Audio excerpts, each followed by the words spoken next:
You're listening to the REI Marketing Nerds Podcast, the leading resource for real estate investors who want to dominate their market online. Dan Barrett is the founder of AdWords Nerds, a high-tech digital agency focusing exclusively on helping real estate investors like you get more leads and deals online, outsmart your competition, and live a freer, more awesome life. And now, your host, Dan Barrett.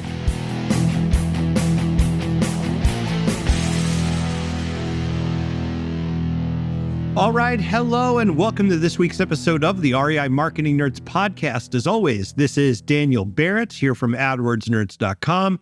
And look, if you need more leads and deals online for your real estate investing business, you know where to go. It's AdWordsNerds.com.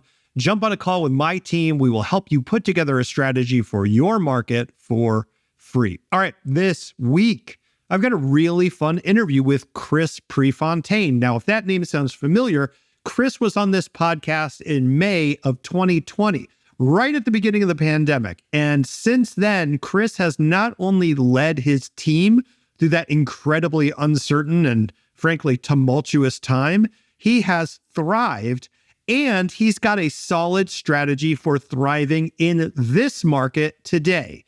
Now, Chris is one of these people who I love having on the show at times like this because he has been through multiple ups and downs, extremely uncertain periods in the real estate investing market in his career, and he has managed to build an incredible business all throughout. So Chris has a ton of insight, a ton of great advice. I cannot wait for you to hear this interview with Chris Prefontaine from smartrealestatecoach.com.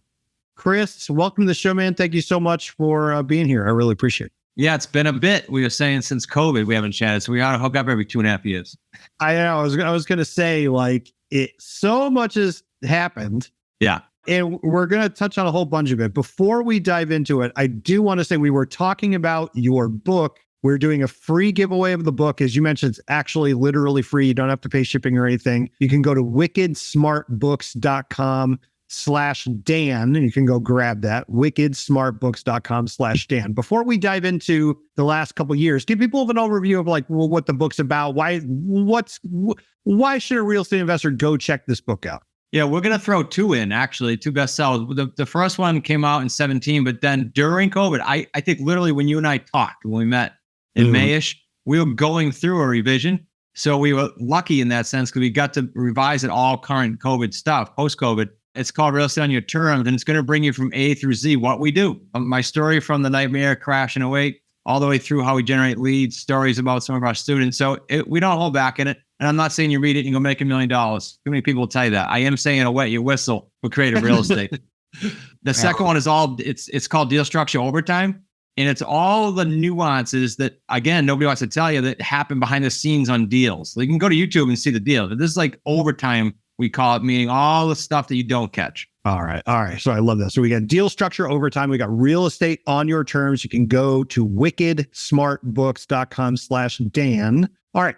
Let's start with the last couple years. You mentioned COVID. You were on the podcast in May of 2020. We were just talking before we hit record. Yeah. It was kind of like early days still, it's like, to me, like Kobe Bryant died and then COVID started happening like almost immediately after. And those two things are kind of like smashed together, right? So that, as I'm saying that, it feels like a million years ago. Yeah. So much has happened. Walk us through, first of all, what was that experience like for you, being the leader of a real estate company, working with so many different real estate investors? What was it like for you to lead people through that? And ultimately, what do you think the impact was?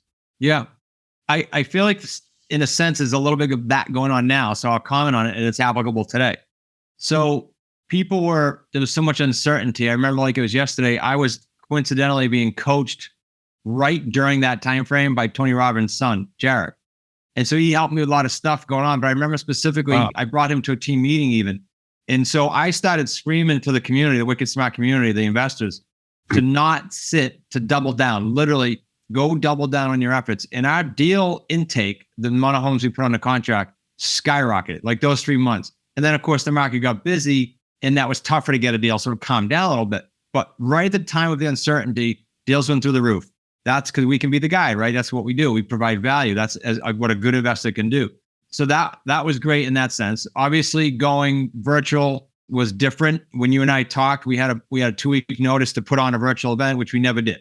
And I look back now how rinky-dink and unprofessional that was, even though we did fine, we provided value. Now everything we did was virtual for the next 2.5 years. We did hit as a company, I'll just side note, we hit Inc. 5000 that year and the next year, 2 years in a row. And that's no easy feat. So I'm not downplaying what happened with COVID, but I am saying it was a positive for us, very, very much so. And so now we have to make that a positive for the people out there that weren't so lucky, the buyers and the sellers. That's kind of where my head is.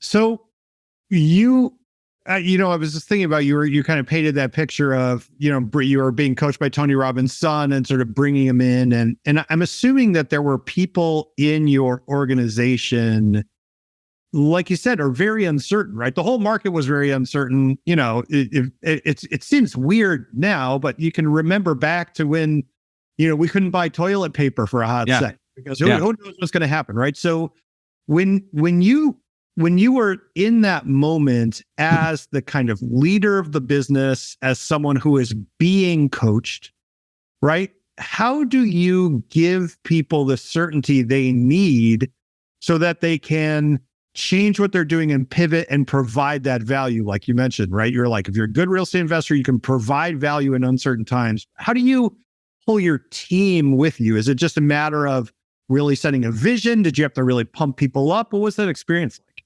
I'll do two sides. From the company side, we went to, you just made me think of it, I forgot. We went to daily huddles in the morning. And that was, again, one of my coaches, which is a different coach, but elite entrepreneurs who we belong to, they gave us that idea. So every morning, because we used to be all in my office, every morning we would get together. It was like a 15-minute thing, and you'd go through what you accomplished yesterday and what your top needle was out for today. And that went on, we didn't stop that until I think the end of 21. We kept doing it. Yeah. So that kept the team together, cohesive, confident, vision-wise. And then in the community, so that they wouldn't all panic and feel like we weren't there. We doubled down on how many Zooms we were doing, the mastermind calls, et cetera, so that they could plug in and we could keep being the voice and helping them. So we did it on both fronts. Yeah. It's funny that you mentioned Elite, because I remember that was one of the connections that we made, because I also do a couple programs at Elite and have a coach now that is from that program. They're great people. So, okay, so that makes a ton of sense. I am curious, what was the experience like of being coached? So at the time you were being coached by Tony Robbins' son, obviously someone that is very well known. But for people who maybe have never worked with a coach, or maybe don't know what it's like, what has that experience been like for you? Yeah, I think people look at you as someone who's very successful, someone who's very confident in themselves. They might think well, he knows everything already. No. So what's the experience like for you of receiving that coaching? Does that make sense? Yeah, it does. I just got off. This is very applicable. I literally 15 minutes before this interview got off a 2-hour mastermind with my highest level associates that I coach. And I shared with them, some of them didn't come prepared for the call. And I shared with them that I have a coach today. I always have a few. And if I come to the call and don't have prepared questions and challenges, then the call's over.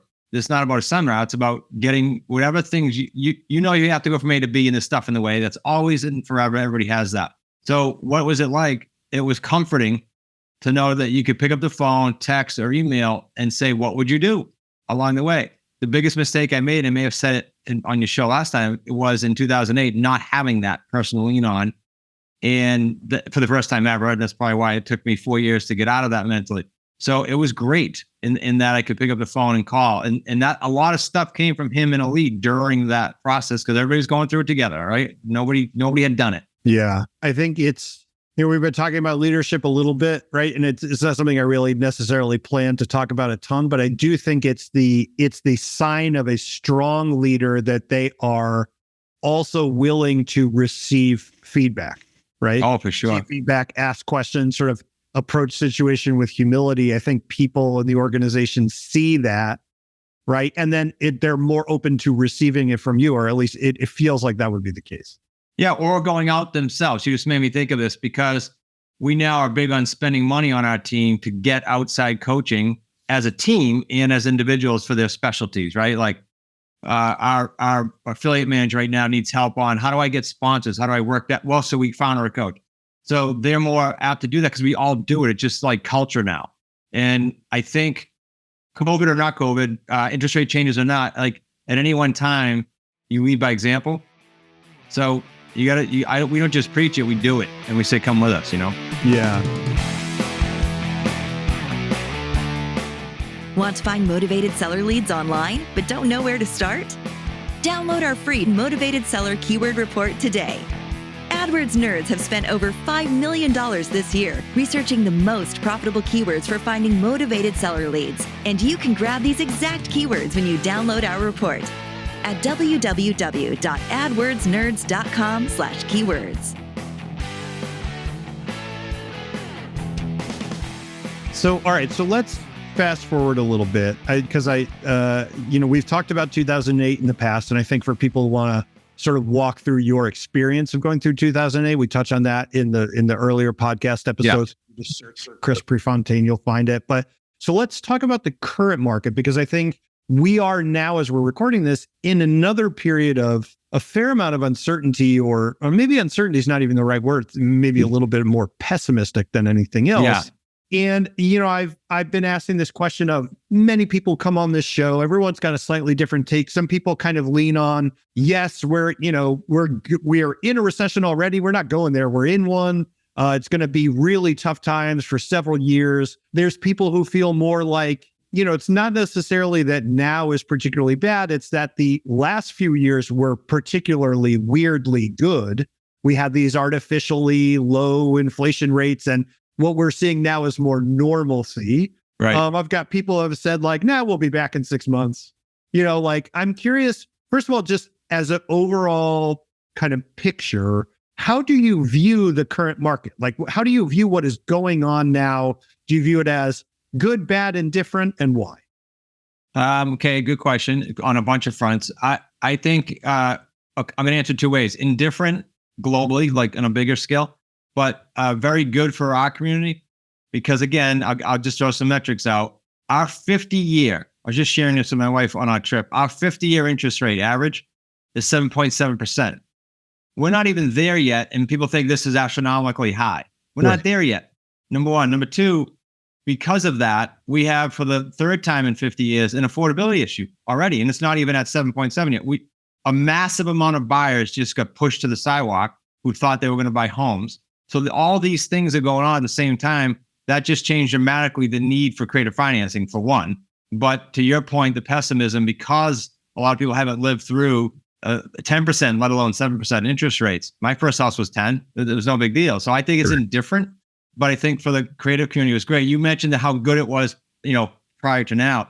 It was actually harder for us to get a deal. Creative financing is great in any market. It just gets harder or easier. Right now, it just turned entirely in our favor because people need a guide again. Yeah, I think it is funny, right? Because it does strike me as a bit of a relative change issue where it's like, if you're cold and you hop into a bath that's like basically room temperature, you're going to perceive it as hotter than it is, right? And similarly, if you're really hot. It's good analogy. Yeah, so it's like the economy we're coming off of was so profoundly bizarre in many ways, but we all just kind of got used to it. So let's talk about creative financing. I know this is a big thing for you. We were sort of mentioning this briefly before, and I know that it's, I've had other people talk on the show at least a little bit about what makes it good for this kind of market. But for people who aren't maybe super in the know on it or aren't familiar with why it's such a strong strategy right now, walk us through it. Like, what makes creative financing such a powerful strategy for investors to start adding to their portfolio?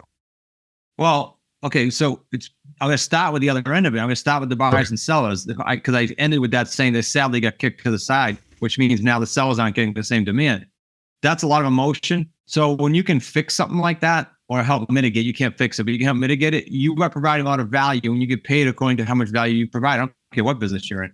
Right. So that's why it's so cool. But how is it so cool? Well, all these people that could barely afford, let's say they're on the cusp at 3% or 4%. Now it's 6 or 7 and they can't afford it. They can.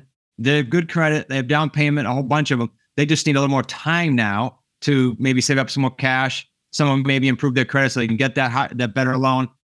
So all they need is time. And sadly, if you don't know how to do that, they think forever they lost hope and they're stuck. So now we have a path for them to within 2 usually years, go ahead and get mortgage ready again, like get back on their feet. And I couldn't have 10 times my company and help enough of them. So the demand is very high right now. Creative real estate in general, buying property with lease purchase, owner financing, and subject to existing financing, which is the only ways we do it. Now the sellers who went, oh man, I just lost all those buyers, they're flocking to us going, hey, I'm open. I don't need my cash right away. Show me how I can do this over time. So we got both ends. That's why creative's so cool. There's one constant, right? In real estate, it's going to change. So it's not people go, I can't buy now. I can buy now. I can't buy. No, you can buy all the time. If you know how to pivot in the market, you know how to create terms that are long enough so you don't care about these little blips. It's like the stock market. My brother said to me, he sold a company, Dan, and he said a lot of his money's in the market. He's not in real estate. And he said, if I checked it every day, I'd go nuts. But he said, I know they got me long term. He's confident. What's the same thing if you do a long-term real estate deal? Yeah, that's very really similar. Fascinating, right? Like I think it's Nassim Taleb, right? Who wrote like Anti-Fragile and Fooled by Randomness, right? He talks about how the losses feel worse to us than our gains feel good. And so even if you are exactly break even, so you didn't lose anything, you didn't gain anything, you will actually feel worse if you are aware of every individual gain and loss, right? Because the losses just feel worse than the good ones feel good.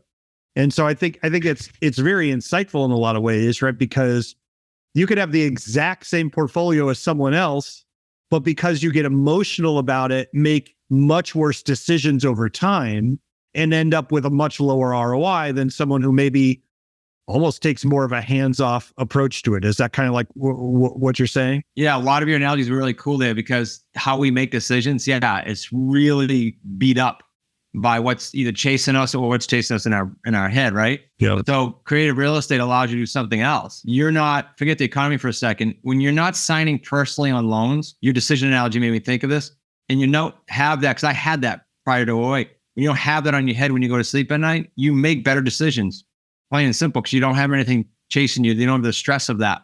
So that was a really cool analogy. So you mentioned, the importance of being able to pivot when things change, right? And you said, the only constant in real estate is change. I say the exact same thing about online marketing, right? The only constant in online marketing is change.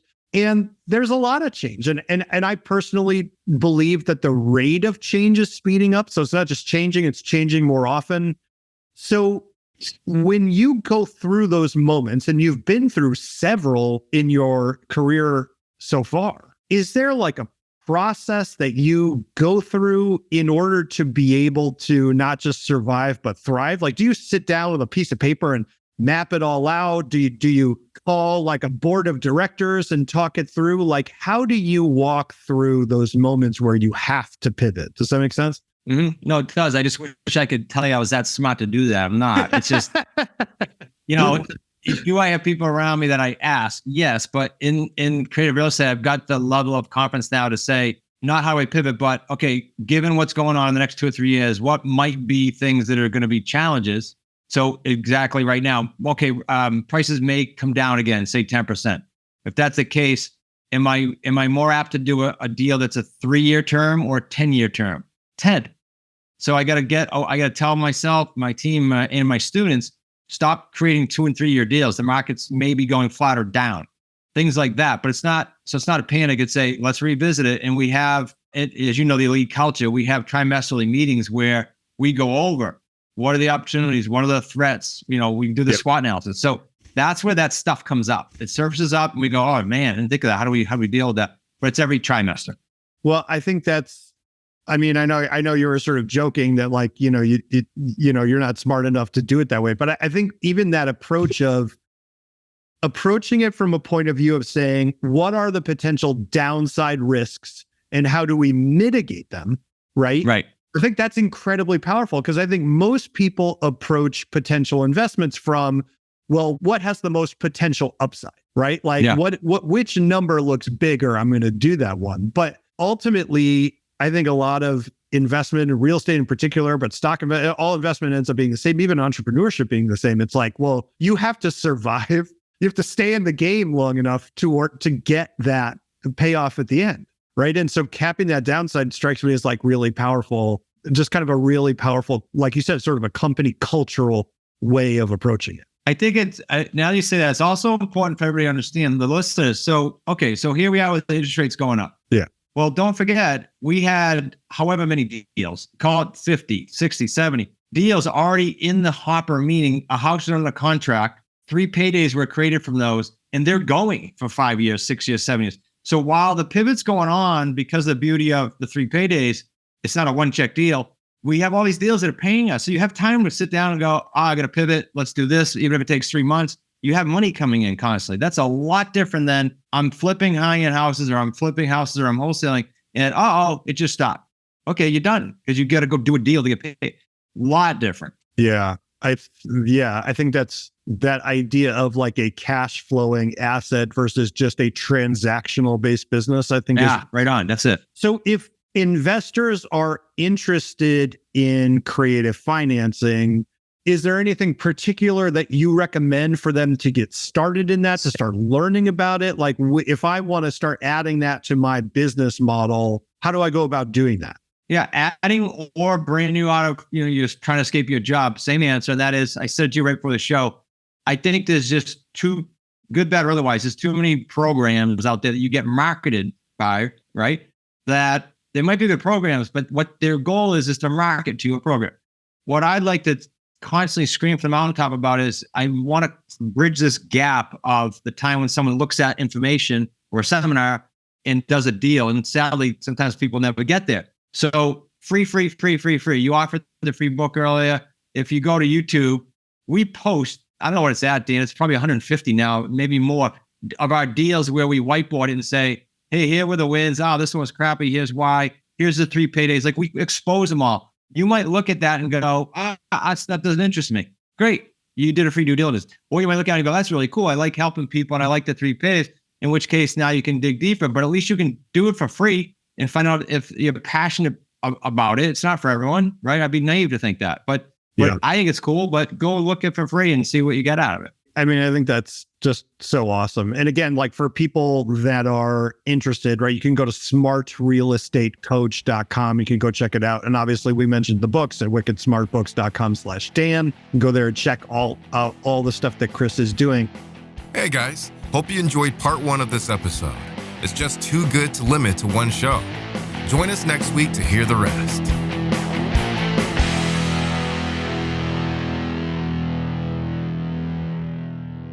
This is thepodcastfactory.com.